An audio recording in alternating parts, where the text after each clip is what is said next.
Hasta La Vista, baby.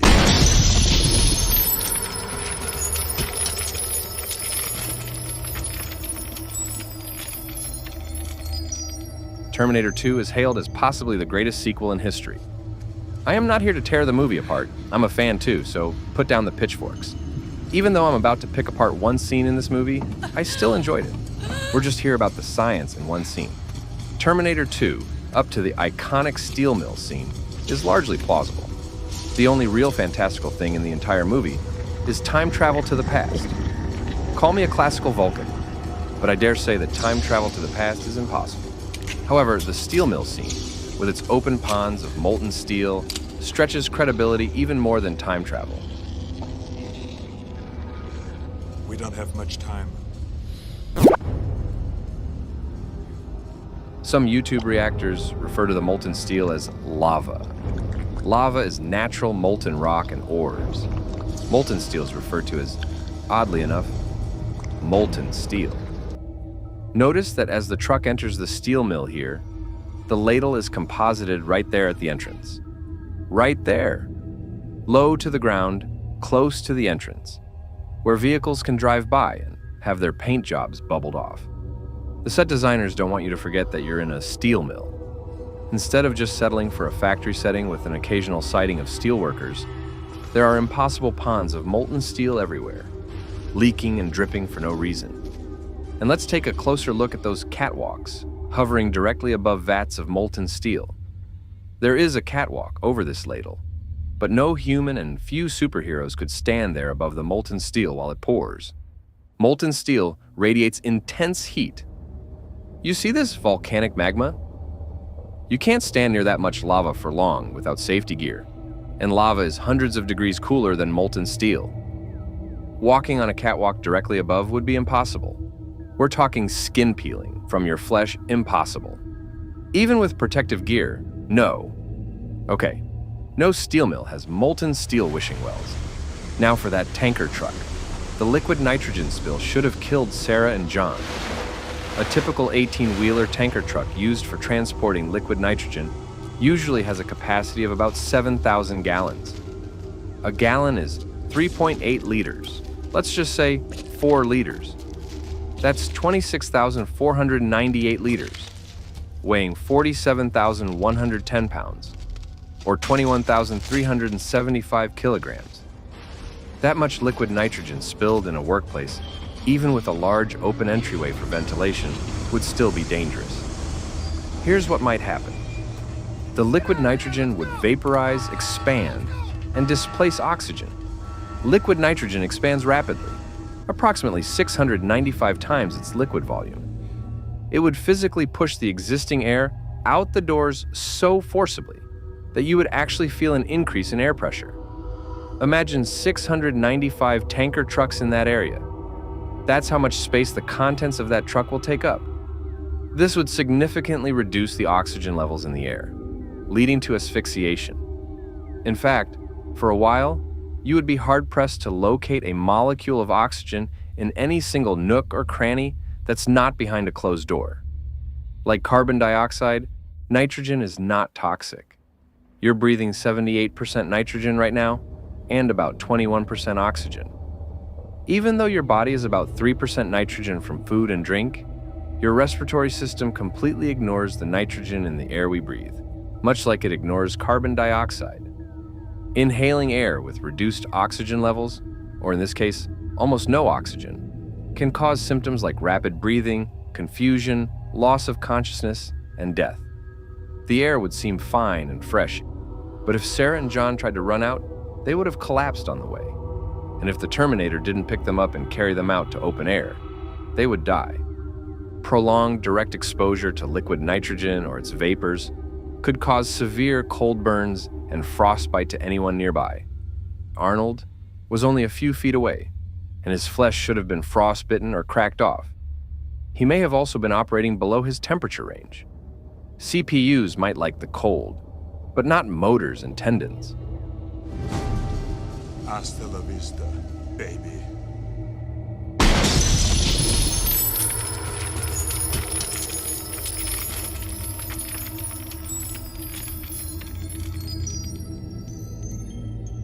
Hasta La Vista, baby is one of Arnold Schwarzenegger's most iconic one-liners, possibly surpassing "I'll be back, get to the choppa," and "It's not a tumor." But what the Terminator did after saying it was a grave mistake, the T-1000 was frozen and vulnerable. The Terminator should have tossed him into the molten steel pond. There, the T-1000 would have perished. And it goes back to a concept we all learned in chemistry class. You were paying attention, right? It's surface area. Surface area is the total area that the surface of a three-dimensional object occupies. It is a measure of the extent of the object's surface and is expressed in square units, for instance, square meters or square inches. A 2-inch cube has 6 sides or surfaces. It doesn't matter whether it's inches or centimeters. The numbers will be the same. Each side has an area of 2 inches by 2 units, which equals 4 square units. Adding up all the sides, you get a total surface area of 4 plus 4 plus 4 plus 4 plus 4 plus 4 plus 4, which equals 24 square units from a 2-unit cube. But what if you break that cube? To make it easier to calculate, we'll slice the cube exactly in half and make 2 blocks. Now in the left half, we have 2 plus 2 plus 2 plus 2 plus 4 plus 4, which equals 16 square inches from a 1 by 2 inch cube. The same amount of frozen metal. Each half now has 16 square inches of surface area, totaling 32 square inches. We cut in half and went from 24 to 32 square inches. How does this happen? When you break open an object, you create a brand new surface. In the case of this cube, we create 2 totally new 2 by 2 surfaces. If you could slice this cube 500,000 times, you could cover an IMAX screen with the slices. You can imagine how quickly these thin slices would melt, and that's the point of increased surface area. Extremely small shards and slivers will melt very quickly, even instantaneously. We learned in chemistry class that when you want to melt or dissolve a substance, one way to speed it up is to increase the surface area. It's like the difference between stirring granulated sugar into your coffee versus a sugar cube. Granulated sugar dissolves more readily because it has more surface area. It's the very reason we granulate it. When the Terminator shot the T-1000, he created thousands, perhaps millions, of new surface areas for the T-1000 to absorb heat from the mill. Mind you, because of that huge liquid nitrogen spill, that area was going to be cold for a long time. This was a human habitable area, designed to keep the heat of the molten steel away. But for the sake of the movie, let's say some of the heat rolled right in. The surface area of an average adult male is approximately 18,440 square centimeters, or 2,858 square inches. This increased substantially when the T-1000 was shattered. Heat was able to invade the frozen metal from millions of new access points. As a frozen statue, the T-1000 would have surely stayed frozen for more than a day.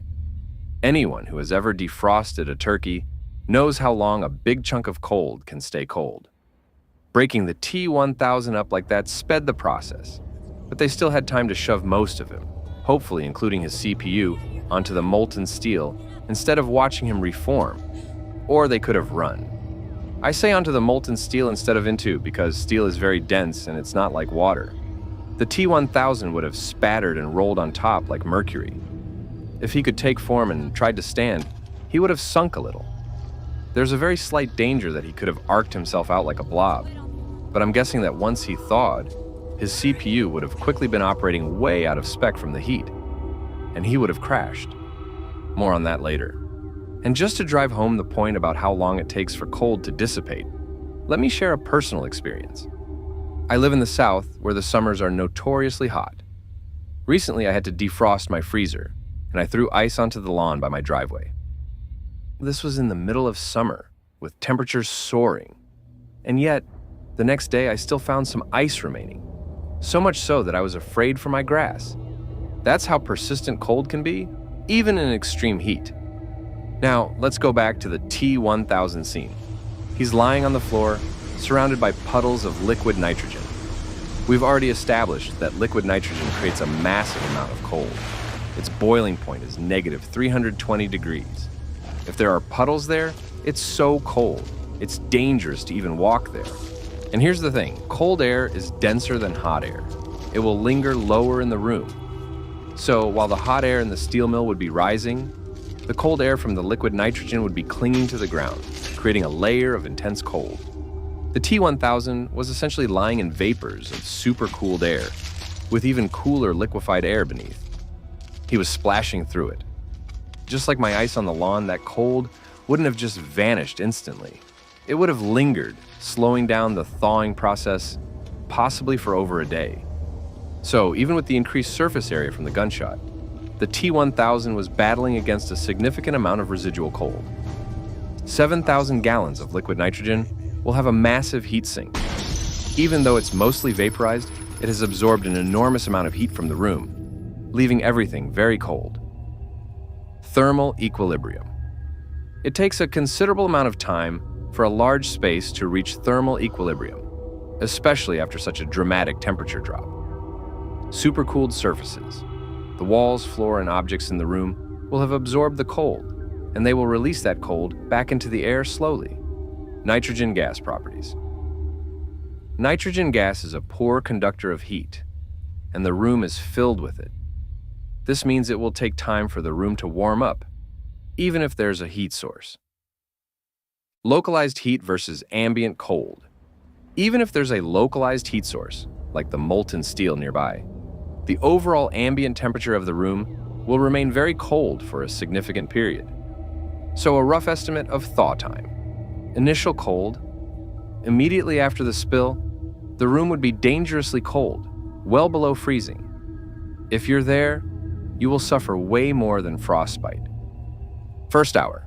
The ambient temperature would rise slowly but still remain extremely cold.